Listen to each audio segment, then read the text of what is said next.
menace.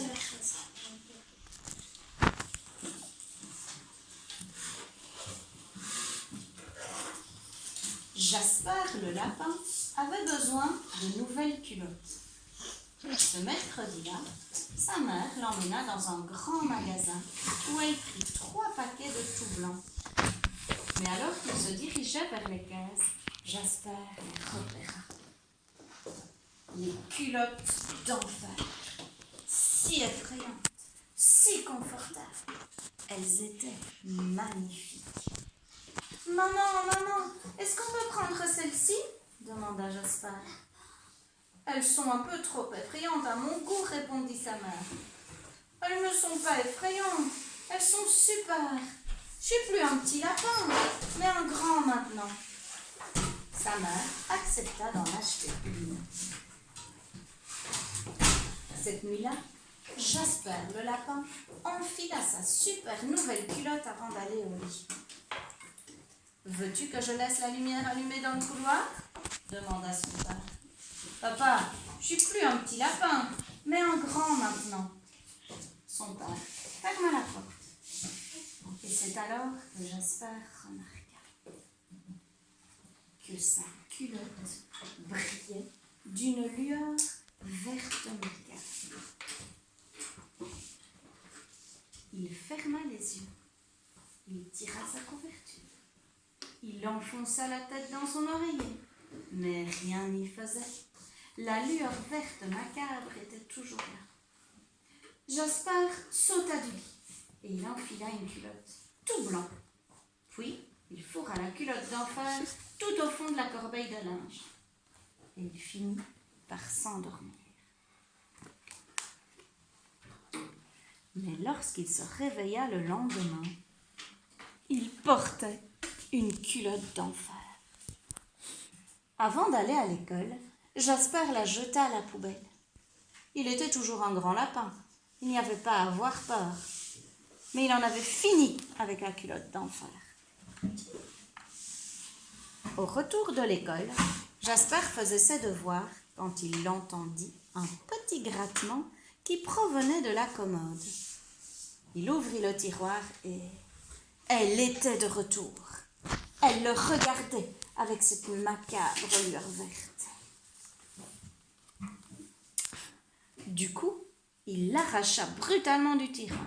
Puis, il prit une grande enveloppe et des timbres. « Bon débarras, culotte d'enfer, fit-il, en glissant le paquet dans la boîte aux lettres. Lorsqu'il ouvrit la porte de la maison le lendemain matin, elle était là, et avec des baguettes. Sa culotte d'enfer était revenue de Chine, comme par magie, et elle avait même apporté des souvenirs.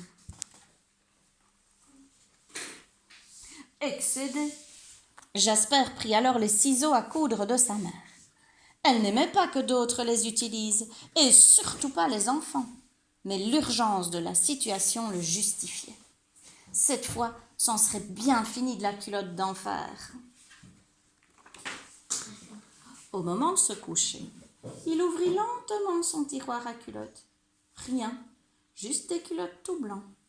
Il chercha sur le lit, agita les abat-jours. Ouf, aucun signe de la culotte d'enfer. Mais quand il alla dans la salle de bain pour se brosser les oreilles, elle était là. « Qu'est-ce qui se passe ?» demanda sa mère. « Tu es bien nerveux en ce moment. »« Rien, glapit-il. Un grand lapin ne pouvait être effrayé par sa culotte. » Il la saisit, prit une pelle dans le garage et enfourcha son vélo. Il pédala sans arrêt jusqu'à la colline des sauterelles. Là, Jasper se mit à creuser.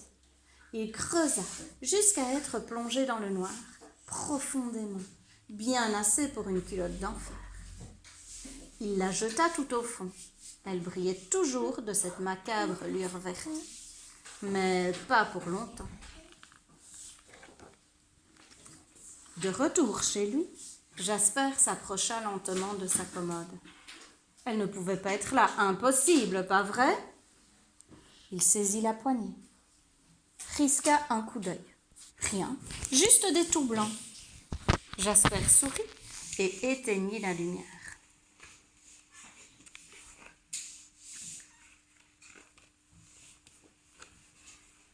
Il avait juste un petit problème. Il faisait vraiment sombre là-dedans, même pour un grand lapin. Jasper ralluma la lumière.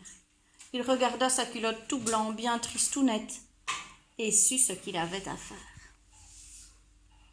Certes, la culotte d'enfer était un peu boueuse, mais elle éclairait malgré tout la chambre de sa douce lumière verte. Le lendemain, après avoir rassemblé ses économies, Jasper alla tout seul jusqu'au magasin de culottes, comme un grand lapin.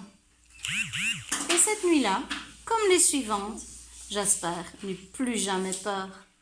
Quand il se couchait, il souriait, comme toutes ses culottes, car elles avaient enfin trouvé quelqu'un qui n'était pas effrayé par les culottes d'enfer.